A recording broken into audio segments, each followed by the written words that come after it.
Hey guys, so today I want to talk about sex and how talking more about sex can actually really improve your sex life, and a couple things that you can do to improve your sex life in your romantic relationship.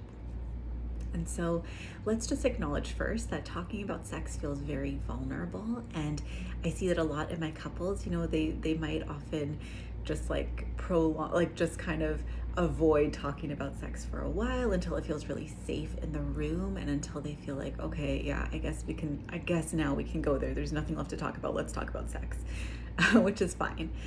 But in your relationships, if you're not used to talking about sex, yes, it is going to be awkward. So let me introduce a couple ways that you can do this.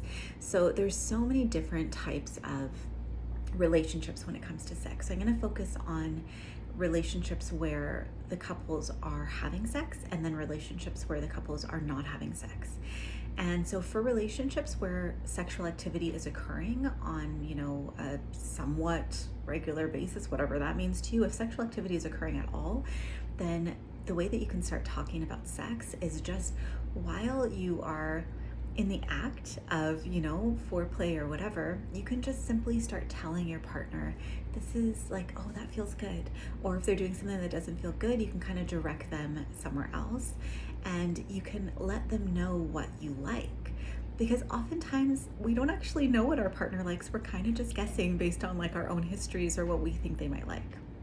And so since we don't really talk about it, and every person is so different, every person is so unique when it comes to sex, we often are just guessing. And of course, sometimes that's not going to lead to very satisfying sex, or it might be that you might feel a bit awkward to have sex because you're like, I don't actually know if this is working for my partner. Like, I'm not sure if they're really liking this.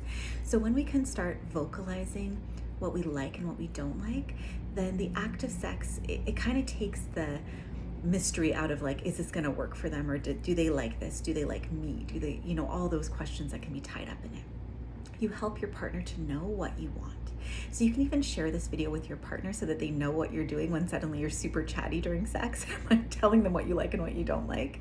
That way you're both on the same page. The most important thing is for it not to be about, oh, if I'm doing something you don't like, that means there's something wrong with me and my technique. No, this is just about exploring. It's, you take an air of creativity and playfulness and you just explore.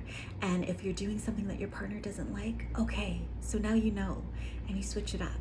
And if you're doing something that your partner really likes, okay, great, now you know, right? It's all just for information, for exploring each other and also yourself. Because as you really think and tune into your body, like what do I actually like, you are learning about you as well. So the couples that really talk about sex the most tend to have the best sex lives, and this is one of the reasons why. Now we'll talk about couples who do not have a lot of sex, right? Maybe they haven't had sex in a long time. Let's expand our perspective on what sex is. A lot of people think that, and myself included, like in our society, this is just sort of the norm, is that sex means PIV, intercourse, penis and vagina intercourse, like that is sex. Let's expand that definition. Sex can just mean pleasure. Sex can be anything. Sex can be foreplay. Sex can be touching each other. It doesn't really matter. It does not have to be the act of sex, because often what can happen is if there's stress in your life, if there's anything that's pushing on your brake, no matter how hard you hit the accelerator, you're not moving anywhere, right? So we want to be able to not focus so much on the performative aspect of it as on the connection and on the pleasure of it. If you are a heterosexual couple who is not having PIV intercourse, let's take sex in that way just off the menu for a couple weeks or a month or a couple months. We are no longer trying to have that type of sex. Instead, we're exploring. We're seeing what can we do to give each other pleasure? What can we do to just connect physically? And maybe that just means lying next to each other, to start, right? Because you want to take the pressure off of it so that you can really enjoy the pleasure of it. Take the pressure off and enjoy the pleasure of it.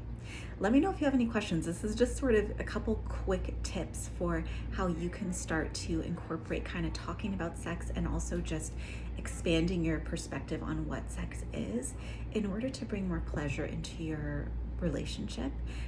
I love to answer questions about this, so you can always message me on any of my socials, and I will see you next time.